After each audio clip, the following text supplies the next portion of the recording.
Bueno, buenas tardes. Vamos a ver dentro de la farmacología cardiovascular los temas de antiagregantes, anticoagulantes y trombolíticos, que resultan muy importantes porque están asociados al tratamiento de la patología isquémica.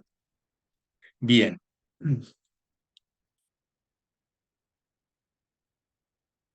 justamente la patología isquémica cardíaca asume una forma crónica denominada angina o angor estable y una forma aguda denominada angina inestable que predispone al infarto agudo de miocardio. Bien, obviamente, si bien hay otras causas, el tratamiento farmacológico comprende la prevención primaria de enfermedades cardiovasculares silentes como la hipertensión y las dislipemias para reducir los factores de riesgo. Y entre ellos, además de hablar de antihipertensivos e hipolipemiantes, debemos considerar a los antiagregantes. El tratamiento de las formas crónicas también requiere otro tratamiento con vasodilatadores y betabloqueantes, y el tratamiento del episodio agudo, simplemente para reducir daños y secuelas permanentes, implica también utilizar anticoagulantes, trombolíticos y otros fármacos. Finalmente, la prevención secundaria, una vez establecido este episodio agudo, para justamente evitar las futuras recidivas cada vez más riesgosas que llevan a que el paciente se deteriore e incluso muera, es similar a la primaria con otros fármacos agregados y obviamente van a utilizarse antiagregantes y eventualmente anticoagulantes, con lo cual estos fármacos son sumamente importantes en la terapéutica cardiovascular actual. Bien. Entonces, ante una angina de pecho inestable hay una ruptura de placa, por lo que se altera el fenómeno hemostático. El fenómeno hemostático o hemostasia es un proceso orquestado que culmina con la formación de un coágulo que tapa pérdida de sangre ante una lesión vascular. Pero en este caso, ¿sí? El fenómeno hemostático se da en un vaso cerrado porque se rompe el endotelio. En todo fenómeno hemostático, tanto normal como patológico, participan las plaquetas y los factores de la coagulación de la sangre por un lado y el endotelio y el músculo liso por el lado vascular. Y siempre, aún normal o patológica, sigue cuatro etapas: la vasoconstricción, la hemostasia primaria o tapón plaquetario, la hemostasia secundaria o depósito de fibrina, coagulación, la formación del pon rojo, y finalmente la estabilización de dicho coágulo, y cuando ha tenido lugar la cicatrización, la fibrinolisis o reabsorción del coágulo. Entonces, esta hemostasia primaria o agregación plaquetaria tiene que ver cuando las plaquetas se ponen en contacto con una superficie lesionada o denudada, es decir, expuesta al colágeno y a la fibronectina con su dominio de von Willebrand, que es el que atrae a las plaquetas. Estas plaquetas se van a activar, se van a degranular y se va a empezar a activar la coagulación que culmina con la formación de fibrina previo a la activación de la trombina. Entonces, observemos en más detalle aquí abajo a la izquierda cómo en la superficie plaquetaria la glicoproteína o integrina 1A, 2A y la glicoproteína 1B están en la superficie e interactúan con el colágeno y el factor de von Willebrand o el dominio de von Willebrand presente en la fibronectina. Eso determina la entrada de calcio a través de canales de calcio y esto empieza a degranular por modificación del citoesqueleto y activa la COX-1 plaquetaria con la producción de tromboxano. El tromboxano actúa en el receptor TP y a la vez la trombina que se empieza a formar a partir de la activación de la coagulación actúa sobre su receptor PAR y tanto uno como otro potencian ya la entrada de calcio a través de la señal de GQ, fosfolipasa C y aumento del inositol trifosfato. Entonces todo esto de alguna manera empieza a amplificar. ¿Qué hace normalmente la plaqueta en estados mínimos o cuando no hay lesión? Normalmente está en un estado de antidegranulación porque, como vemos acá en color verde, la prostaciclina o la adenosina o el óxido nítrico desde el endotelio activan a los nucleótidos cíclicos, AMP cíclico, GMP cíclico, y esto frena el proceso degranulativo. Evidentemente, cuando la superficie está muy dañada, todo el proceso de activación supera el de inhibición y tenemos que comienza la degranulación. Esta degranulación sigue con la liberación no solo ya de tromboxano, sino de los factores en los gránulos densos, como el ADP, la serotonina y después el factor lipídico activador plaquetario PAF. Estos son importantes activadores plaquetarios. Fíjense cómo en una segunda etapa, ya con fibrina dando vuelta, estos factores liberados, se empieza a entrar en un círculo vicioso donde la plaqueta se va a deformar, se va a agregar y ya el fenómeno se hace irreversible. Esto es muy, muy rápido. Molecularmente vemos cómo este factor se torna irreversible porque el calcio sigue entrando, el tromboxano y la serotonina activan aún más la vía del inositol trifosfato, lo mismo hace el PAF, y ya el ADP empieza a actuar en su receptor P2 y 12, y esto que está acoplado a una proteína GI empieza a generar nuevos mediadores que amplifican la deformación y la agregación, y sobre todo empiezan a exponer la glicoproteína o integrina 2B 3A, que es la responsable de reconocer fibrinógeno, que luego se va a transformar en fibrina, y entonces con más plaquetas ya estabilizadas con el fibrinógeno, que después se va a convertir en fibrina, empiezan a agregarse y ya el fenómeno se hace irreversible. Es decir, ya el fibrinógeno y luego la fibrina están entre estas glicoproteínas que ahora están expuestas, estabilizándolas, favoreciendo que las superficies plaquetarias se adhieran. Obviamente acá hay una superficie lipídica importante sobre la cual tiene lugar el fenómeno de coagulación. Entonces ya se estabiliza y se forma el trombo blanco. ¿Por qué debemos usar antiagregantes? Básicamente, cuando hay una lesión de placa, hay una reparación anómala que lleva a una isquemia aguda, es decir, se activa la coagulación y la agregación plaquetaria, y por lo tanto se puede obstruir el vaso. Y a consecuencia de eso se interrumpe el flujo sanguíneo y hay una isquemia aguda. Pero también podemos utilizar para evitar la agregación plaquetaria cuando hay situaciones reológicas anómalas, cuando hay flujo turbulento. ¿Por qué? Porque puede prevenirse ante un posible trombo. ¿Bien? Eso es cuando hay estrecheces vasculares, etc. O en el caso de la fibrilación auricular, como veremos luego, ya no utilizamos antiagregantes, sino utilizamos directamente anticoagulantes. ¿Cuáles son los antiagregantes plaquetarios? Bueno, son aquellos fármacos que van a evitar el proceso de activación-adhesión plaquetaria a las superficies denudadas. ¿Sí? Tengamos presente que se va a alterar el proceso hemostático natural, pero en este caso estamos frente a un proceso hemostático patológico, por lo tanto hay que detenerlo. Bien, entonces podemos hacerlo modificando la degranulación plaquetaria. Acá hay varios agentes, pero que prácticamente no se utilizan para esta situación, como por ejemplo los análogos de la prostaciclina, el iloprost, o las drogas nitrovasodilatadoras, que son los que aumentan AMP cíclico y GMP cíclico, o bien los que aumentan la adenosina por inhibición de la recaptación, el dipirona y la pentoxifilina.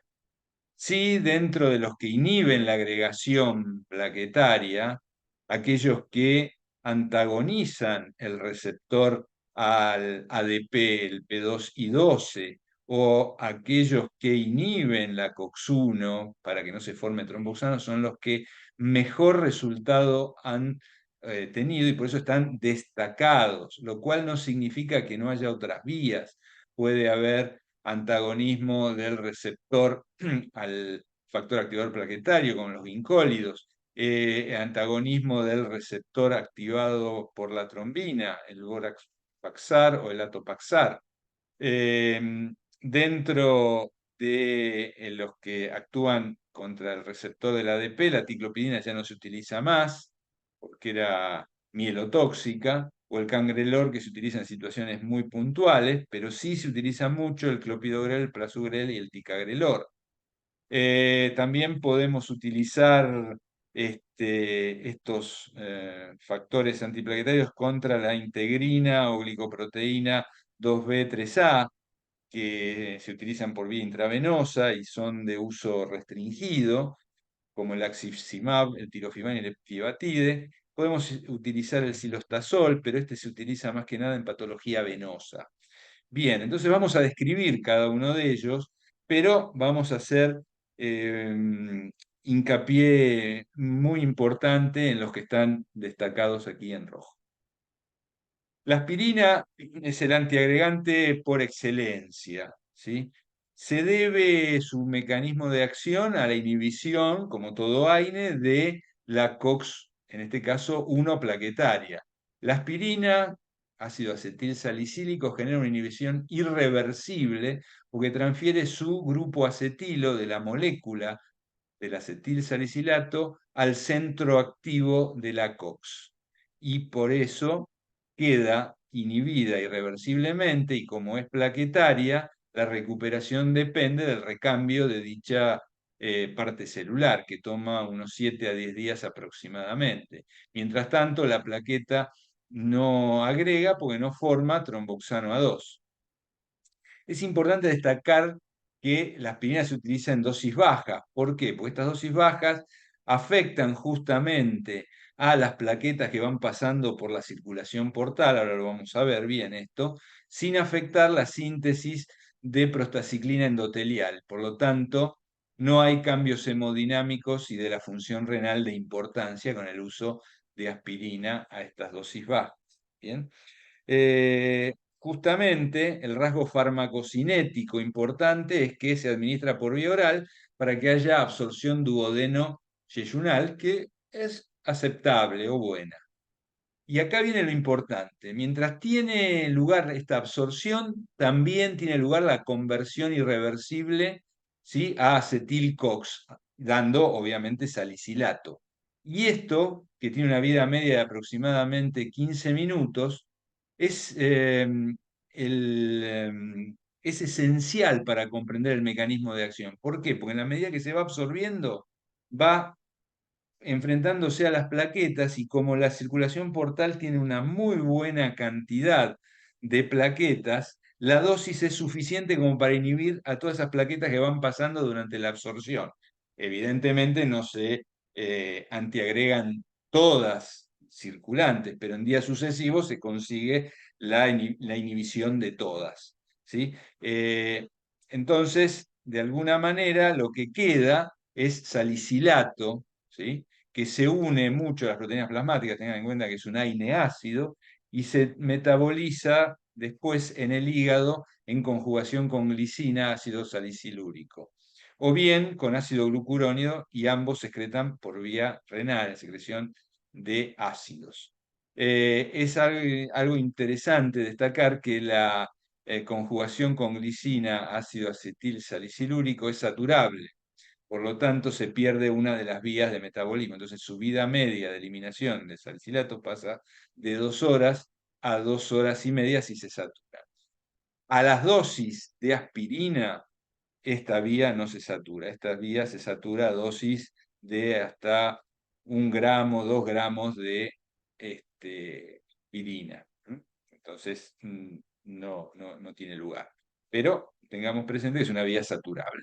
¿Cuáles son los efectos adversos de estas bajas dosis de aspirina? Básicamente, gastritis, y que se nota por la epigastralgia, o bien erosión mucosa gástrica en pacientes más predispuestos o que están con daño mucoso por otros fármacos. Entonces aquí hay riesgo de sangrado, es decir, que esto es 2,5 veces mayor que en el caso de los que no consumen, y las reacciones de hipersensibilidad. En este caso, las interacciones medicamentosas es la potenciación que puede ser tóxica con anticoagulantes orales. Tengamos presente que los anticoagulantes orales de alguna manera están afectando otra rama de la hemostasia.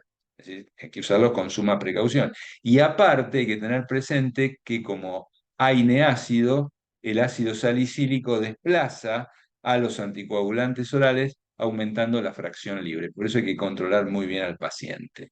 No es que no se puedan dar juntos, pero hay que controlarlo muy bien y ajustar, como veremos luego, el RIN, o mejor dicho, la RIN, la razón internacional normatizada.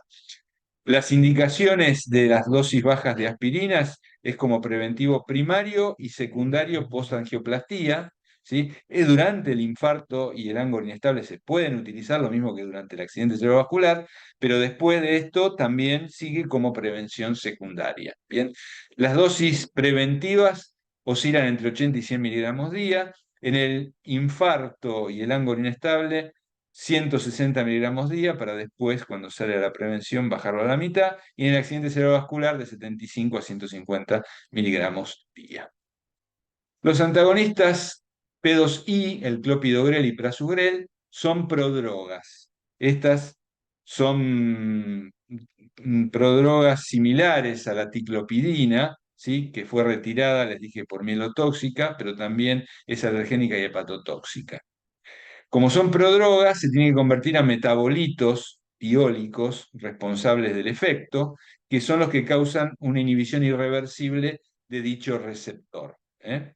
Y obviamente, como en el caso de la inhibición irreversible de la COX, también se requiere de 7 a 10 días para el recambio plaquetario y recuperar el efecto de la acción de ADP sobre la agregación plaquetaria. Con respecto a la farmacocinética, el clopidogrel sufre una absorción oral porque es sustrato de la glicoproteína P. Los alimentos no la afectan. Esta absorción determina un Tmax de aproximadamente 3/4 de hora.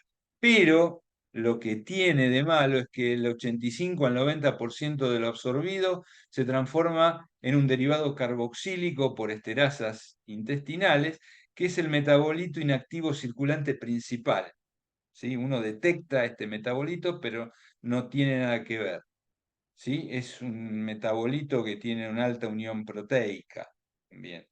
Pero lo que sí importa es que el 10 al 15% se va transformando vía distintos citocromos, entre ellos el 3A4 y el 1A2 a nivel del primer paso hepático, a oxoclopidogrel, que es la vía, es decir, lo que queda, el 10 al 15% del 50% absorbido, obviamente, que es una proporción muy baja, ¿sí? Se transforma a oxoclopidogrel, que luego, ¿sí?, se convierte en el tiol activo, básicamente por el 2C19. Entonces, aquí hay una afectación por polimorfismo metabolizador pobre, que eso hay que tenerlo en cuenta. ¿Sí? El metabolito inactivo se excreta todo por orina y su vida media de 6 a 8 horas. Sin embargo, lo importante no es lo del metabolito activo, sino es el tiol activo que va a quedar pegado a las plaquetas. El prasugrel tiene una absorción mayor porque no es sustrato de la glicoproteína P. Fíjense que oscila alrededor de 70%. Y los alimentos tampoco afecta dicha absorción. El tiempo a la concentración máxima es media hora. Entonces, rápidamente, y a diferencia del clopidogrel, se convierte todo por primer paso, ya sea por esterasas intestinales, por el citocromo 3A4 de 2B6 e incluso una pequeña proporción 2C19, al tiol activo. Este tiol activo tiene también alta unión proteica, que subsecuentemente sigue metabolizándose, pero fíjense que prácticamente todo, ¿sí?, el 70% de lo absorbido va a interactuar con las plaquetas. Y la vida media de eliminación es de 7 a 10 horas.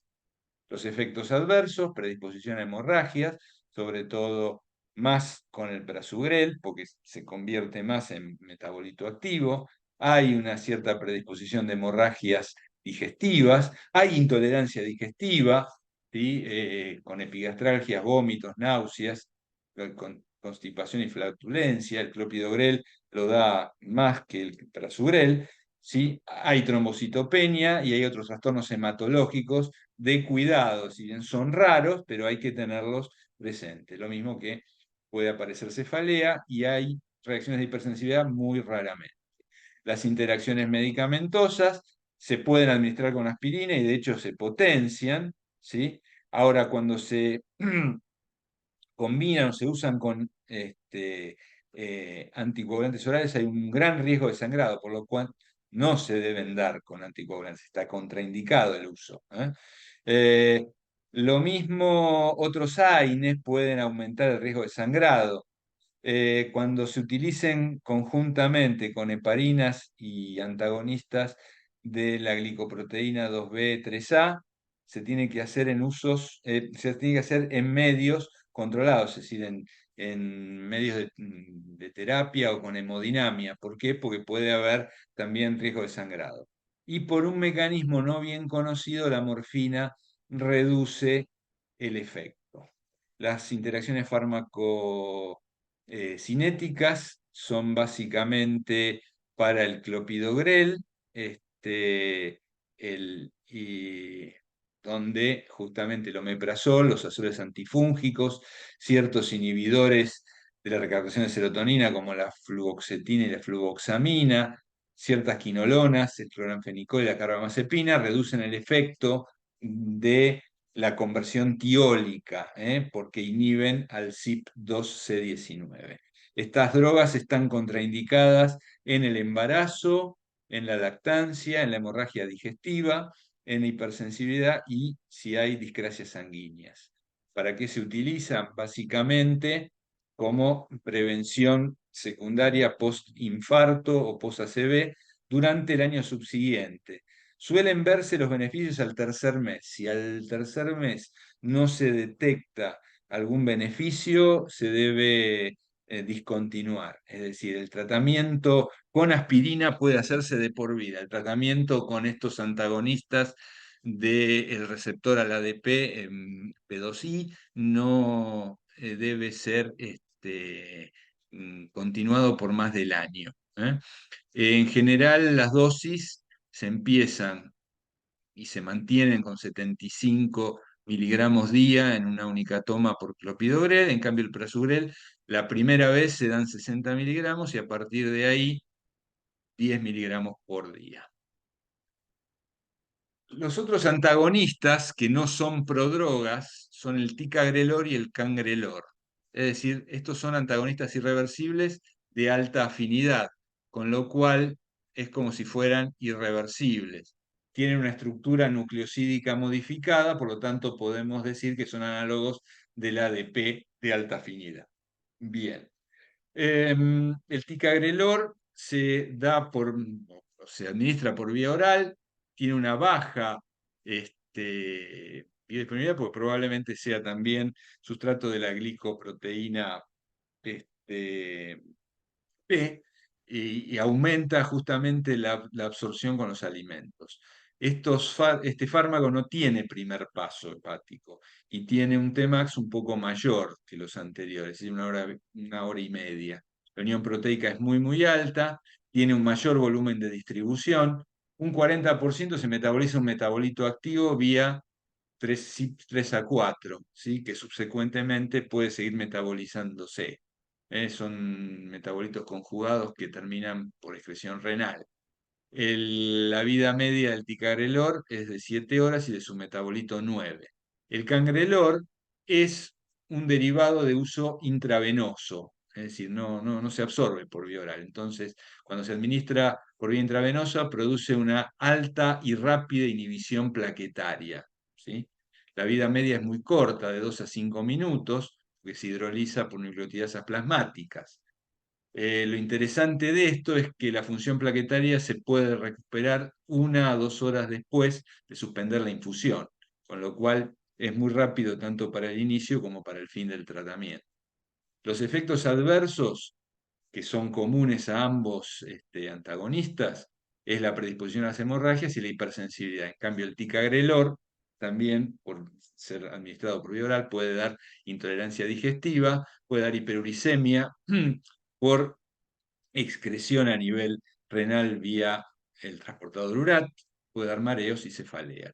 Las interacciones medicamentosas son la potenciación con aspirina, similar al clopidogrel y el prasugrel, y a nivel farmacocinético hay que tener en cuenta que el ticagrelor es metabolizado por el citocromo 3A4, por lo cual inhibidores e inductores pueden dar sobredosis o inefectividad respectivamente, por lo cual hay que evitarlos. Es decir, cuando hablamos de inhibidores, hablamos de azoles antifúngicos, macrólidos, ciclosporina.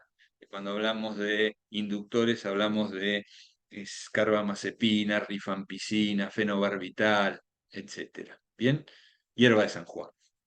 Um, las contraindicaciones, las mismas que los otros antagonistas prodrogas, embarazo, lactancia, hemorragia digestiva, hipersensibilidad e insuficiencia hepática, y las indicaciones son similares a las del clopidogrel, aunque el cangrelor es un reemplazo de los antagonistas de la glicoproteína 2B 3A. Es importante tener en cuenta eso.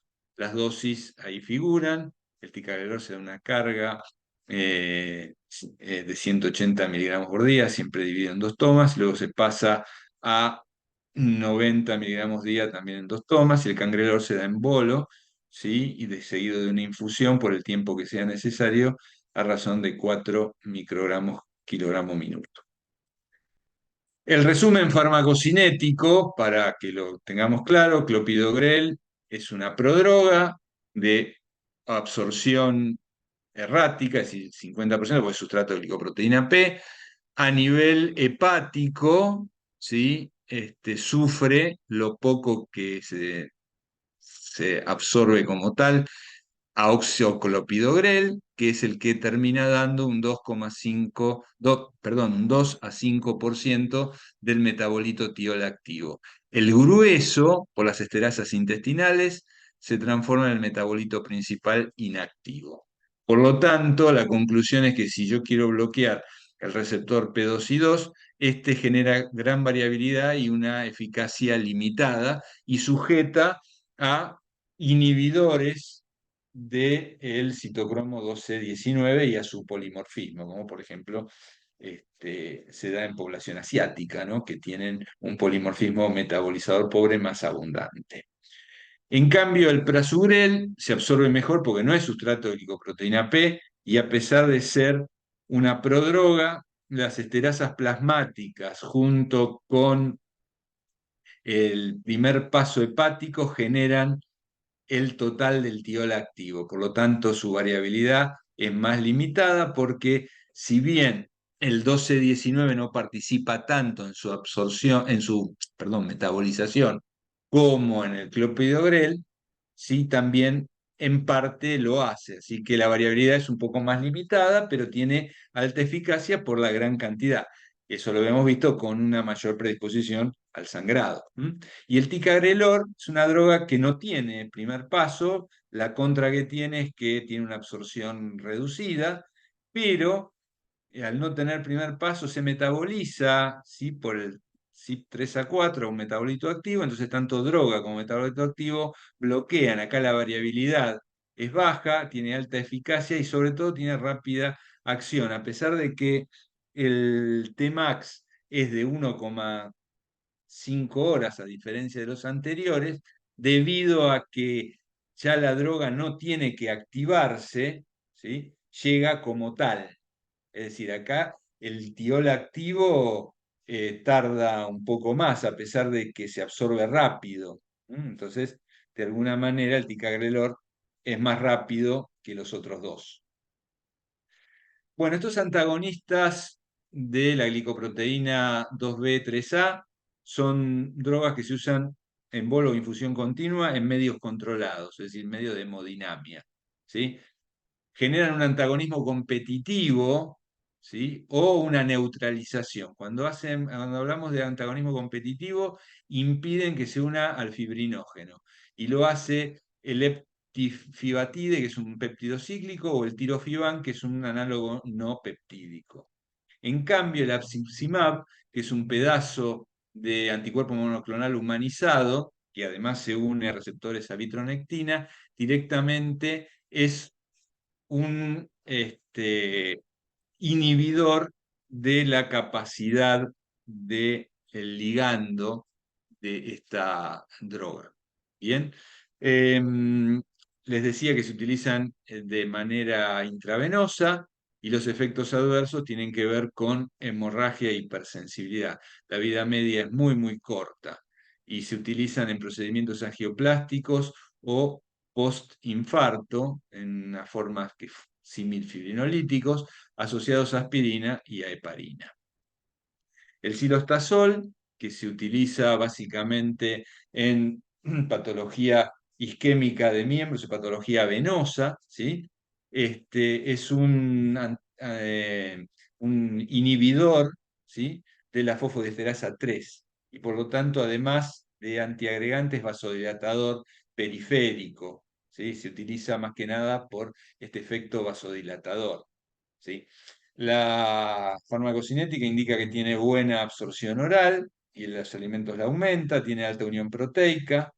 El metabolismo corre a cargo de los citocromos 3A4 y 12A9, con dos metabolitos activos y una vida media de 12 horas, cual permite una única toma en isquemia, aunque en la claudicación intermitente, para, digamos, mejorar la tolerancia, se lo divide en dos tomas. Eh, ¿qué, este, ¿A qué me refiero con la tolerancia? Fíjense que dentro de los efectos adversos está el rubor facial, ¿sí? Y algunas extrasístoles que pueden ser bastante inconvenientes para el paciente. Si el rubor facial se pone todo colorado, extrasístoles percibe palpitaciones, entonces puede de alguna manera no sentirse bien el paciente, tener como una reacción sincopal de alguna manera, ¿no? Molesta. Entonces, otros efectos adversos son la hipersensibilidad, las hemorragias, hepatotoxicidad, posibilidad de fibrilación, cefalea y mareos. Entonces les decía, para evitar o reducir de alguna manera estos efectos adversos, se divide la toma. ¿Por qué? Porque son dosis dependientes. Bien, las interacciones medicamentosas son básicamente farmacocinéticas, tienen que ver con el desplazamiento proteico, básicamente la eritromicina, el omeprazol y el aumento de la fracción libre de los anticoagulantes orales, o bien la inhibición del citocromo 3A4 por la propia eritromicina, fluoxetina, ácidos antifúngicos, el jugo de pomelo, inhibición CYP en realidad, porque es 3A4 y 12,9, la fluoxetina es inhibidor 12,9, ¿sí? Y el jugo de pomelo. Todos estos aumentan los niveles plasmáticos. Entonces les decía que tiene que ver más que nada su indicación por la parte vasodilatadora en patología venosa, isquemias de miembros, claudicación intermitente. Y esa dosis, ¿sí? Dividida en dos, no por el tema de la vida media, sino para reducir los efectos adversos como el rubor facial o las palpitaciones. Bien, vamos a hacer un descanso ahora.